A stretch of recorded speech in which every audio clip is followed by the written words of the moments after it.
जय श्री कृष्णा। राधे राधे दोस्तों, आप सभी का हमारे YouTube चैनल भक्ति लड्डू गोपाल में स्वागत है। आज मैं आप लोगों के लिए बहुत ही प्यारी सी लड्डू गोपाल की लीला कथा लेकर आई हूँ। लड्डू गोपाल की प्यारी लीला कथा सुनने से पहले आप लोग हमारे चैनल को सब्सक्राइब अवश्य कर दें। यह कहानी है दिल्ली में रहने वाले सुनैना जी की। किस तरह से सुनैना जी की जिंदगी में लड्डू गोपाल ने चमत्कार किए और पुत्र बनकर उनकी जिंदगी में आए, यही कथा मैं आप लोगों को आज सुनाने वाली हूँ। दोस्तों, जब हम लड्डू गोपाल को अपने घर लेकर आते हैं तो हम सभी लड्डू गोपाल से कोई ना कोई रिश्ता जोड़ लेते हैं और लड्डू गोपाल भी हमारे उस रिश्ते को निभाते हैं। हम लड्डू गोपाल को जो भी रिश्ता जोड़ना चाहे वो पुत्र का हो, दोस्त का हो, भगवान का हो या फिर भाई का हो, लड्डू गोपाल हमारे लिए उसी रूप में हो जाते हैं और हम जब भी जिस रूप में उन्हें याद करते हैं वो हमसे वो रिश्ता जरूर निभाते हैं। वो हमारे साथ उसी रूप में होते हैं। सुनैना जी कहती हैं कि बचपन से ही वो लड्डू गोपाल की सेवा किया करती थी। शादी के बाद वो अपने साथ लड्डू गोपाल को ससुराल लेकर आ गई। लड्डू गोपाल को वहाँ वो अपने पुत्र के रूप में सेवा करने लगी। शादी के बहुत साल के बाद भी जब उन्हें कोई संतान नहीं हुआ तो वो बहुत दुखी रहने लगी। बहुत साल बीत जाने के बाद उन्हें कोई संतान सुख प्राप्त नहीं हुआ, लेकिन मन ही मन वो सोचने लगी कि हमारे पास तो हमारे गिरधर लड्डू गोपाल हैं। इन्हें मैं अपने पुत्र के समान मानती हूँ, तो फिर मैं इतनी दुखी क्यों हूँ? हमारे पास तो जगत के नाथ है जो हमारे पुत्र के रूप में है, हमारे साथ हैं। ऐसे पुत्र जिसे हर माँ अपना संतान बनाना चाहती हो। ये सब सोचकर वो अपने मन को मना लेती थी और खुशी खुशी रहती थी। सुनैना जी बताती हैं कि मैं बैंक में जॉब करती हूँ। मेरा दिन बहुत ही बिजी होता है। सुबह से शाम तक मुझे बहुत सारे काम होते हैं। सुबह उठकर घर का काम करना, लड्डू गोपाल को स्नान कराना, उनकी सेवा करना, उन्हें भोग लगाना, ये सब मेरे दिनचर्या में शामिल है। शाम को मैं घर आती हूँ तो घर आते आते मुझे 5:30 बज ही जाते हैं। मेरा बैंक मेरे घर से ज्यादा दूर नहीं है, 15-20 मिनट लगते होंगे मुझे आने जाने में। सुबह में जब लड्डू गोपाल को स्नान कराकर भोग लगा देती हूँ और दोपहर को मैं उनके लिए भोग नहीं बना पाती हूँ क्योंकि मुझे सुबह बहुत ही काम होता है तो मुझे लेट हो जाता है। इसलिए मैं सूखा जो भी मार्केट का होता है, ड्राई फ्रूट्स, बिस्किट, फ्रूट्स, ये सब मैं ला करके गोपाल के लिए रख दिया करती हूँ और लल्ला से कहती हूँ कि लल्ला, मैं बैंक जा रही हूँ, तुम्हें जब भी भूख लगे तो तुम ये खा लेना, तुम परेशान ना हो, मैं जब शाम को आऊंगी तो तुम्हारे लिए कुछ अच्छा सा बना दूंगी। इसी तरह से हमारे दिन कट रहे थे। सुनैना जी कहती हैं कि अचानक एक दिन मुझे मेरे मायके से कॉल आता है। कॉल सुनकर मैं बहुत ही परेशान हो गई क्योंकि मेरी माँ की तबीयत बहुत ही खराब थी। मुझे लगा कि मुझे जाकर के सबसे पहले अपने माँ को देख आना चाहिए। मैंने अपने ऑफिस से छुट्टी ले ली और यही सोचकर कि मैं कल चली जाऊंगी और मैं अपने माँ को देख आऊंगी। मेरा मायका दिल्ली में ही था, मैं अकेले जा आ सकती थी, इसलिए मैंने अपने हस्बैंड को परेशान नहीं किया। मैंने उनसे कहा कि आप ऑफिस चले जाओ, मैं अकेले ही माँ को देख आती हूँ। मेरे हस्बैंड को भी ऑफिस में कुछ जरूरी काम था, इसीलिए उन्होंने भी सोचा कि उन्हें ऑफिस चले जाना चाहिए और उन्होंने मुझसे कहा कि ठीक है, तुम जाओ और अच्छे से वापस आना, मैं ऑफिस के लिए जाता हूँ। उसके बाद मैं सोचने लगी कि मैं तो लड्डू गोपाल के लिए आज भी कुछ भोग नहीं बना पाऊंगी, इसलिए मैंने लड्डू गोपाल के लिए कुछ बिस्किट और कुछ फल रख दिए। मैंने लड्डू गोपाल से कहा कि कान्हा, जब भी तुमको भूख लगे तुम ये भोग लगा लेना, मैं शाम को आऊंगी तो कुछ अच्छा सा भोग बनाएंगे तुम्हारे लिए। उसके बाद मैं घर से निकल जाती हूँ। घर से कुछ ही दूर चलने के बाद पीछे से कोई बाइक मुझे धक्का मारती है। जैसे ही मुझे धक्का लगता मैं जमीन पे गिर जाती हूँ। आसपास के सारे लोग आकर के मुझे घेर लेते हैं। कुछ मुझे उठा करके कहते हैं, आंटी जी आप ठीक तो हो ना, और बाइक वाले को बहुत ही डांटने लगते हैं। फिर मैं उनसे कहती हूँ कि छोड़ो, रहने दो, गलती किसी से भी हो सकती है, मैं ठीक हूँ, इन्हें जाने दो।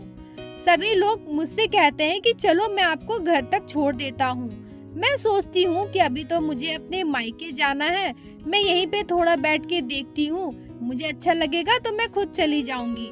मेरे पैर में और हाथ में थोड़ी सी चोट लगी होती है।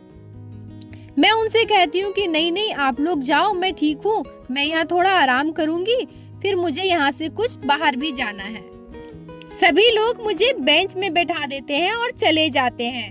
मैं वहाँ बेंच में बैठ कर के आराम करने लगती हूँ। थोड़ी देर बीत जाने के बाद जब मैं उठने की कोशिश करती हूँ तो मैं देखती हूँ कि मैं ठीक से चल नहीं पा रही हूँ। मैं सोचने लगती हूँ कि आसपास कोई है भी नहीं, मैं किससे मदद मांगू। मुझे घर चले जाना चाहिए, पर मैं घर के लिए भी उठ नहीं पा रही थी। मैं वहाँ बैठ कर के परेशान हो रही थी कि अब मैं क्या करूँ, किससे मदद मांगू। तभी मैं देखती हूँ कि एक 18-19 साल का सांवला सा सुंदर सा लड़का आकर के मेरे आगे खड़ा हो जाता है। उसका रूप बहुत ही मनमोहक था। सांवली सूरत के बावजूद भी वो बहुत ही सुंदर दिख रहा था। तभी वो लड़का सुनैना जी से कहता है कि अम्मा जी, आप यहाँ क्यों बैठी हैं? आपको कोई मदद चाहिए क्या? सुनैना जी आगे कहती है कि मैं मन ही मन सोचने लगी कि ये लड़का शायद अपने कोचिंग या कॉलेज जा रहा होगा, क्योंकि उसके पास एक बैग था। यह बेचारा मेरे मदद के लिए रुका है। अगर मैं इससे कहूँ कि मुझे घर तक छोड़ दो तो कहीं इसे लेट ना हो जाए। तभी लड़के ने कुछ ऐसा कहा जिसे सुनकर मैं बिल्कुल चौंक गई। वो लड़का मुझसे कहता है कि हाँ अम्मा, मुझे लेट तो हो रही है, मुझे अपने कॉलेज जाना है, पर आप यहाँ बैठी हैं तो मुझे लगा आपको कोई मदद चाहिए होगी, तो चलिए मैं आपकी पहले मदद कर देता हूँ, फिर मैं अपने कॉलेज चला जाऊंगा। मैंने उस लड़के से कहा कि मेरे पैर में थोड़ी सी चोट लग गई है, मैं अपने घर नहीं जा पा रही हूँ, तो क्या तुम मुझे थोड़ा मेरे घर तक छोड़ दोगे? उस लड़के ने कहा कि हाँ, मैं आपको आपके घर तक छोड़ देता हूँ अम्मा, आपका घर कहाँ पे है? मैं उस लड़के से बोली कि तुम कहाँ से हो और कहाँ जा रहे हो? तुम्हें लेट तो नहीं होगा ना? फिर तुम मेरे घर तक मुझे छोड़ने आओगे और तुम्हें लेट ना हो जाए।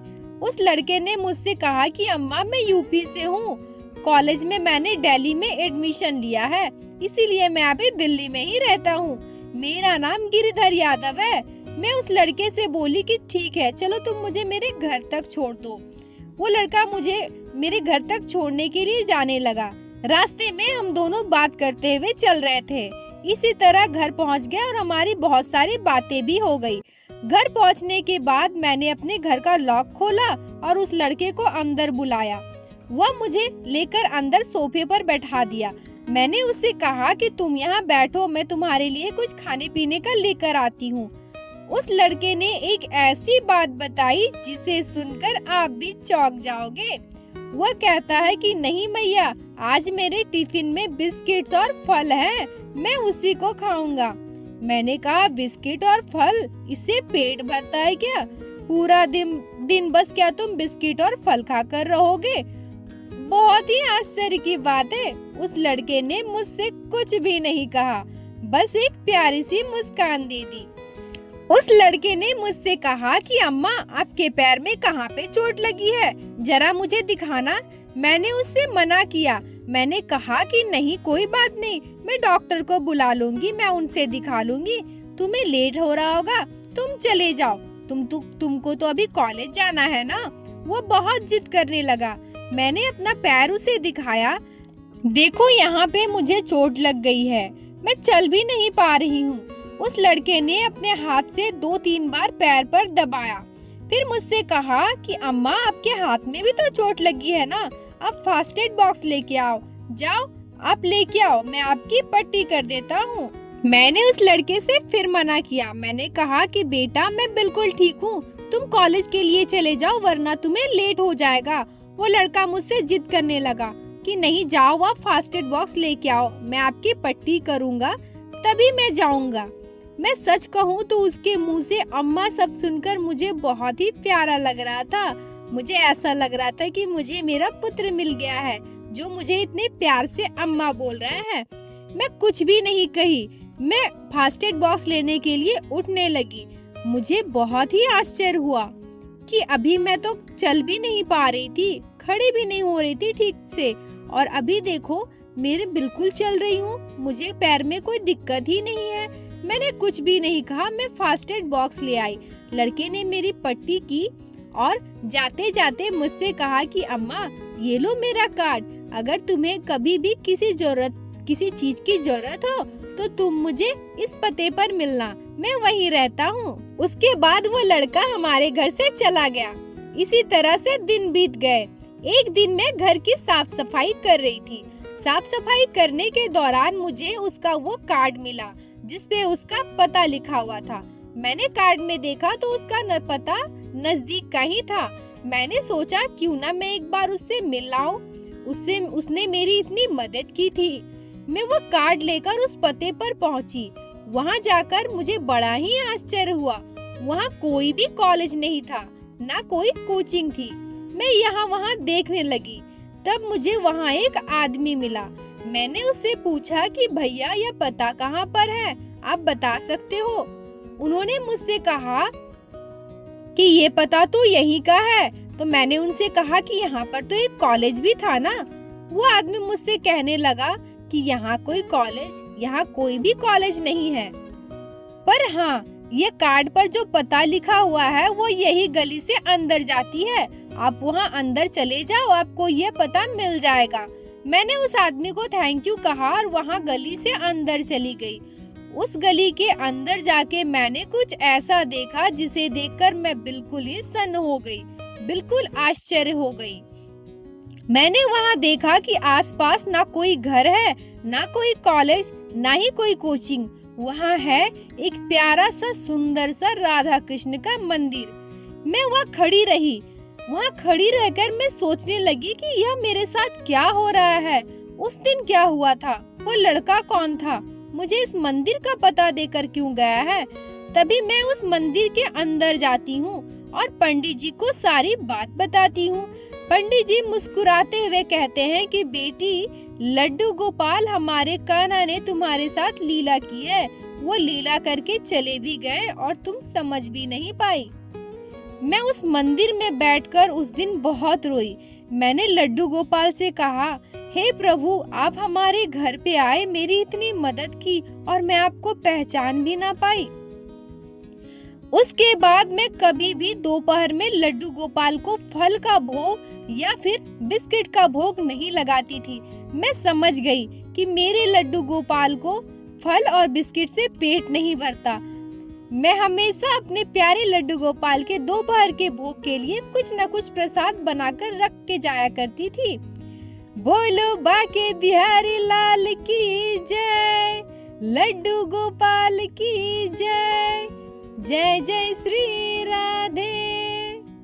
दोस्तों, लड्डू गोपाल से जो भी रिश्ता हो हमें बिल्कुल दिल से निभाना चाहिए।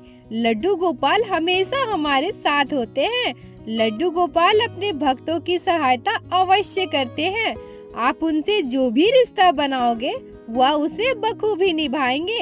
दोस्तों, आप लोगों को सुनैना जी के जीवन में घटी यह घटना कैसी लगी?